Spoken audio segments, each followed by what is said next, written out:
پاک مشکات شریف میں آتی ہے، حضور صلی اللہ علیہ وسلم کے ایک غلام ہیں حضرت سفینہ، مشہور حدیث ہے، مشہور بات ہے۔ آپ فرماتے ہیں کہ جنگل میں ہم سفر کر رہے تھے، اور جب جنگل میں ہمارا قافلہ جا رہا تھا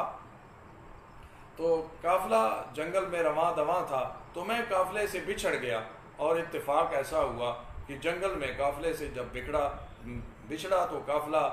دور چلا گیا اور مجھے قافلہ نہ ملا، اور میں جنگل میں ذرا خوف و ہراس میں مبتلا تھا، جنگل میں اکیلا سفر کر رہا تھا۔ اور جب میں اکیلا سفر کر رہا تھا جنگل میں، تو ایک اچانک سامنے ایک درندہ جو ہے وہ مجھ پر حملہ آور ہو گیا، ایک شیر جو ہے وہ مجھ پر حملہ آور ہو گیا، اور جب اس نے مجھ پر حملہ کرنے کے ارادے سے جب نزدیک آیا اور دھاڑنا شروع کیا، تو میں نے سوچا کہ اب اس کو میں کوئی ایسا حوالہ یا کوئی ایسی تدبیر کروں جس سے میں اس سے بچ سکوں۔ تو حضرت سفینہ فرماتے ہیں میں نے اسے کہا یا ابا الحارث انا مولا رسول اللہ صلی اللہ علیہ وسلم،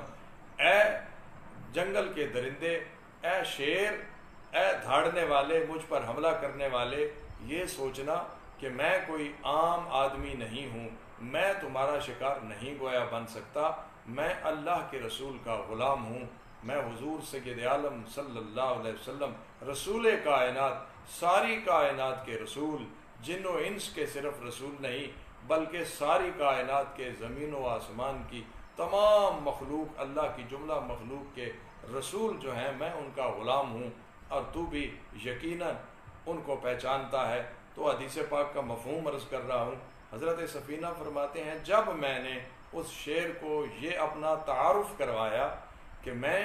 رسول اللہ صلی اللہ علیہ وسلم کا نوکر ہوں، صحابی ہوں، غلام ہوں، تو وہ جو دھاڑ کر میری طرف حملے کے ارادے سے شیر بڑھ رہا تھا، اس نے اپنی دم ہلانا شروع کر دی اور اپنی گردن جھکا دی، اپنا سر جھکا دیا اور میرے پاؤں پر جھک گیا، اور مجھے سلامی دینے لگا کہ جو رسول اللہ صلی اللہ علیہ وسلم کے غلام ہیں، حضور کے جو تابع فرمان ہیں، جو حضور کے محب اور سچے عاشق ہیں اور حضور کے سچے غلام ہیں، ہم ان کے نوکر اور ان کے غلام ہیں، ہم ان کو سلامی پیش کرنے والے ہیں۔ حتیٰ کہ محدثین فرماتے ہیں کہ اس شیر نے، جنگل کے اس درندے نے حضرت سفینہ کو قافلہ تک پہنچا دیا اور ان کی رہنمائی کر دی۔ تو یہ اس روایت سے بھی ہمیں یہ بات بخوبی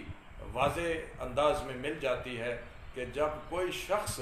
اللہ تعالیٰ کی تخلیق میں جب یہ سمجھ لیتا ہے کہ اسے کس مقصد کے لیے بنایا گیا ہے، تو پھر ساری کائنات یہ سمجھ لیتی ہے کہ اسے کس مقصد کے لیے بنایا گیا ہے۔ جب انسان جس مقصد کے لیے بنایا گیا ہے اس مقصد کو پورا کرتا ہے، تو ساری مخلوق اس مقصد کو پورا کرتی ہے جس کے لیے اسے بنایا گیا ہے۔ گویا انسان کو اللہ کی عبادت، طاعت اور بندگی کے لیے بنایا گیا ہے، اور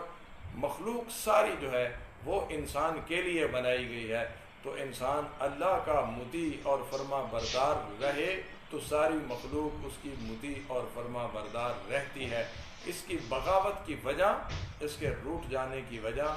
اس کے انسان سے دور ہو جانے کی وجہ صرف یہ ہے کہ جب انسان اپنی وفاداری بدلتا ہے اور اپنی اطاعت اور بندگی جب چھوڑ دیتا ہے، تو یہ ساری مخلوق اس کے ساتھ بے وفائی کرنا شروع کر دیتی ہے۔ اللہ رب العالمین نے اس زمین و آسمان میں جتنی مخلوق پیدا کی ہے، وہ ہمیں اس کی سمجھ میں آئے یا نہ آئے حکمت اللہ نے ہمارے لیے ہی بنائی ہے، ہمارے ہی نفع کے لیے، ہمارے ہی خیر خواہی کے لیے اللہ تعالیٰ نے ساری مخلوق کو پیدا کیا ہے۔